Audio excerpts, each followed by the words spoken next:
guy hears what sounds like a wailing infant while out for his usual mountain bike ride in the woods. Deep in the wilderness, he follows the gut-wrenching wails and finds a torn canvas sack linked by a length of string. This is what occurs when he opens it. Welcome to USA Stories channel. Do not forget to subscribe and activate the bell button to receive all new updates. Now let's go to the story. In the woods, night had fallen.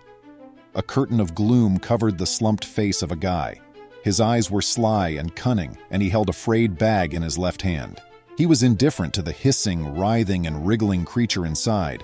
The man kicked the bag behind a low thicket after dropping it into the wet woodland floor in a menacing gesture. Lost from view, forgotten. There was no longer a location, that much was certain, regarding the object in the bag at his house. He believed it would never be found. However, someone else happened to travel through the same region of the woods just a few hours after he departed. Chris liked taking early morning mountain bike rides. Rain or shine, he began each day with a 2-mile bike. Sadly, he was so engrossed in his surroundings this morning that he failed to see the twisted tree that was resting over the trail. He stepped on a down pedal and whizzed over the handlebars of his bicycle. Feeling exhausted by the tumble, he took a seat and evaluated his own injuries. Other than a few scrapes, there didn't seem to be any. Next, he examined his bicycle, and fortunately, it also went well. Just as he was ready to go back on his motorcycle, he heard something unsettling. It sounded at first like a far-off infant wailing. Chris just listened, not moving. Not a baby, please. It was an animal of sorts, and its misery was evident from the tiny sound it made. Chris set down his bike and began to pursue the sound. He veered off the track and into the trees, taking care to note his mental coordinates so he wouldn't get lost returning. The noise was very close, and he soon discovered that it originated from a cluster of bushes on his left.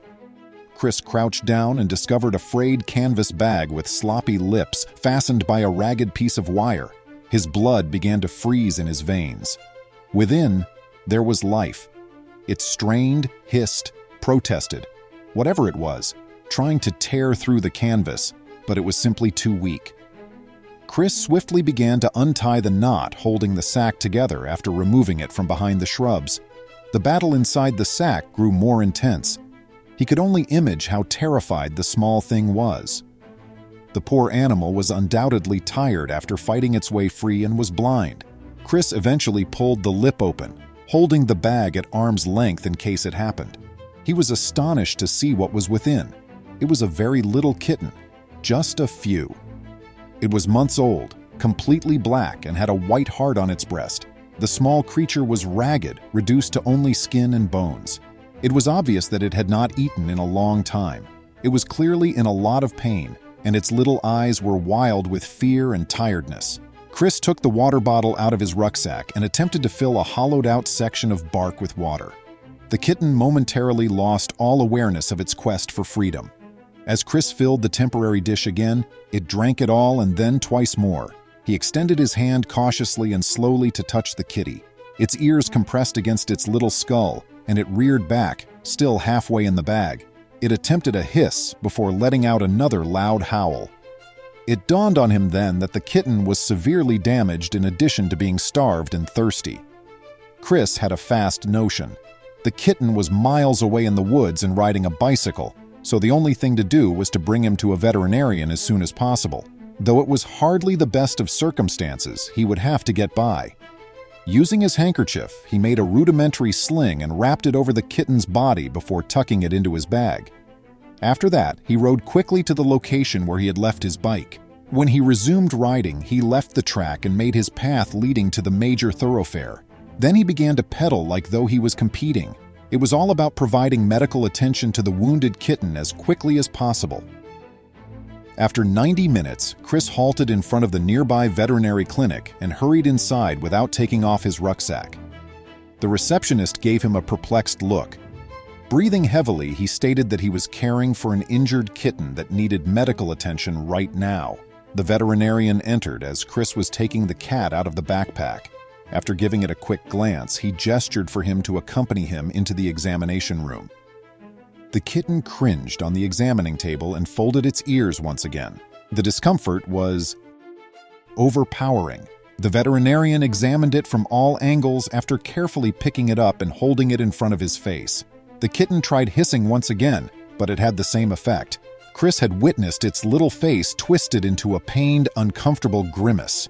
The veterinarian informed him that internal ailments were likely the source of its agony. He indicated that the most of them would be curable, but if the small animal suffered a spinal cord injury, it would probably not survive. In addition to the physical wounds, it was extremely dehydrated and famished. He inquired as to Chris's knowledge of the animal's owners and whether the kitten may have been hit by a car. Chris described how he discovered the kitten in a canvas sack in the forest and that he was clueless as to its whereabouts or what had happened to it. The veterinarian gave a sardonic look. The cat had, then, been left behind. This indicated that the unfortunate animal now belonged to no one and that someone had attempted to get rid of it. What would happen to it if it lived, and who was going to pay for the necessary treatments? After giving it some thought, Chris instructed the veterinarian to proceed as needed. He would represent the measure in person. The veterinarian returned to the examination room 30 minutes later, carrying the x-rays he had taken. He examined them while mounting them on a light box cautiously. Regretfully, it appeared that the kitten had endured much more than a single night spent crammed inside a bag.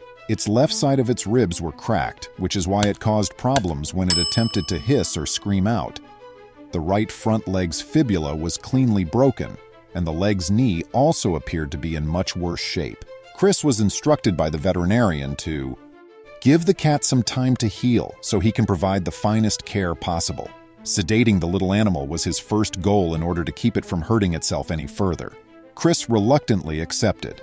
After taking one final look at the kitten, he vowed to return later in the day. Chris started going to the vet's rooms twice a day in the days that followed. The kitten appeared to get a bit stronger every day. Although the leg injury was mending nicely and the animal showed no evidence of internal damage, the veterinarian was still worried. 2 weeks later, on a Thursday afternoon, after he had spent some time with the small foundling, Chris went back to the reception area as usual. The veterinarian was ready for him. After describing how the kitten was almost ready for release, he stated something that had Chris dumbfounded. The veterinarian advised them to start calling animal shelters to see if any would be willing to take it in, as Chris had no idea where it had come from. However, Chris shook his head angrily, chuckled, and inquired as to whether the cat was a female or a boy. "It's a guy," the vet stated. Chris said that the kitten was now coming home with him and went by the name Huck. Not a single animal refuge. No more taking a chance on another unwanted kitten being put to sleep. Nope, Huck would grow up to be a part of Chris's family, and that was where he belonged all the way to the end. What a charming conclusion. If you came upon an abandoned sack in the middle of the woods, would you have the guts to open it? Had you also chosen to adopt the kitten? Leave a comment below to let us know. I appreciate you viewing, and I'll see you in the upcoming video. Please remember to subscribe to our channel, give us a thumbs up, and turn on the notification bell so you won't miss any of our videos. If you enjoyed the tale, the next video that plays on your screen will probably move you too.